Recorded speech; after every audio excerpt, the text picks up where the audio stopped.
இன்றைக்கி நம்ம நல்ல கிறிஸ்பியாக டேஸ்டியான ஒரு ஸ்நாக்ஸ் எப்படி செய்கிறதுன்னு பார்க்க போகிறோம். இது செய்கிறதுக்கு ஒரு முள்ளங்கி இருந்தால் போதுங்க. நல்ல கிறிஸ்பியாக அருமையான டேஸ்ட்டில் செஞ்சிடலாம்.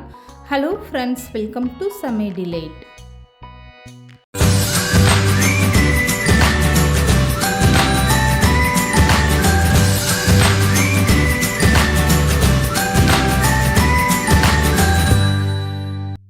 இப்போ இந்த ஸ்நாக்ஸ் செய்கிறதுக்காக ஒரு முள்ளங்கி, நான் பெரிய முள்ளங்கி அதை தோல் நீக்கிட்டு எடுத்திருக்கேன். இப்போ கீழே ஒரு அகலமான தட்டு வச்சுக்கோங்க. இதுக்கு மேலே இந்த மாதிரி கேரட்டு துருவுறதை வச்சுக்கோங்க. இப்போ இந்த முள்ளங்கியை இந்த மாதிரி நல்ல பெரிய சைஸாகவே நீங்கள் துருவி எடுத்துக்கோங்க. இந்த முள்ளங்கியை தோல் நீக்கிட்டு ஃபஸ்ட்டு கழுவிட்டு அதுக்கப்புறமா நீங்கள் துருவி எடுத்துக்கோங்க. பெரிய முள்ளங்கினால் நான் ஒரு முள்ளங்கி எடுத்திருக்கேன். இதிலே சைஸில் சின்னதாக இருந்தால் நீங்கள் 2 எடுத்துக்கோங்க. இப்போ இந்த முள்ளங்கி எல்லாமே இந்த மாதிரி துருவி எடுத்தாச்சு. எடுத்து காட்டுறேன் பாருங்கள், எந்த அளவுக்கு நல்லா பெருசாக துருவியாச்சு பாருங்கள். இப்போ துருவி எடுத்த முள்ளங்கி அப்படியே இருக்கட்டும். இது கூடவே ஒரு பெரிய வெங்காயம் நல்லா நீளமாக இந்த மாதிரி கட் பண்ணிவிட்டு சேர்த்துக்கோங்க. 2 பச்சை மிளகா பொடிசாக கட் பண்ணி சேர்த்துக்கோங்க. இது கூட கொஞ்சம் கருவேப்பிலை அதையுமே கட் பண்ணிவிட்டு சேர்த்துக்கோங்க. இப்போ 4-5 வெள்ளைப்பூடி இடிச்சிட்டு தோலோடு சேர்த்துக்கோங்க. கொஞ்சமாக கொத்தமல்லியும் கட் பண்ணிவிட்டு சேர்த்துக்கோங்க. இப்போ 1 கப் அளவுக்கு கடலை மாவு, 1/4 கப் அளவுக்கு பச்சரிசி மாவு சேர்த்துக்கோங்க. இது கூடவே கொஞ்சமாக ஃபுட் கலர் சேர்த்துக்கோங்க. உங்களுக்கு விருப்பம் இருந்தால் ஃபுட் கலர் சேர்த்துக்கோங்க, இல்லைன்னா வேண்டாம். இப்போ காரத்துக்காக 2 ஸ்பூன் அளவுக்கு தனி மிளகாய் தூள் சேர்த்துக்கோங்க. இது கூடவே 1 ஸ்பூன் அளவுக்கு கறி மசாலா தூளும் சேர்த்துக்கோங்க. 1 ஸ்பூன் அளவுக்கு சோம்பு சேர்த்துக்கோங்க. இப்போ இதுக்கு தேவையான அளவு உப்பு சேர்த்துக்கோங்க.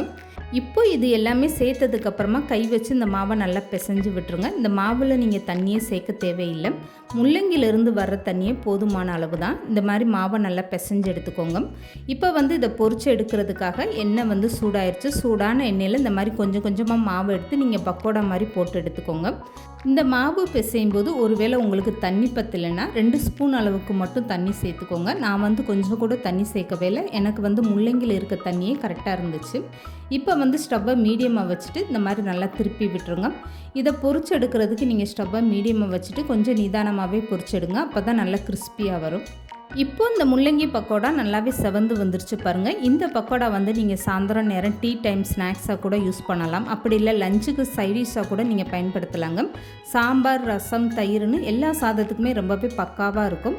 இப்போ இந்த பக்கோடா நல்லா செவந்து வந்ததுமே எண்ணெயை வடிச்சிட்டு வெளியே எடுத்துருங்க. மீதம் இருக்க மாவையும் இதே மாதிரி நீங்கள் பொரிச்சு எடுத்துக்கோங்க. அவ்வளோதாங்க, ஒரு முள்ளங்கி வச்சு தட்டு நிறைய ஸ்நாக்ஸ் ரொம்பவே சூப்பராக தயார் பண்ணியாச்சு பாருங்கள்.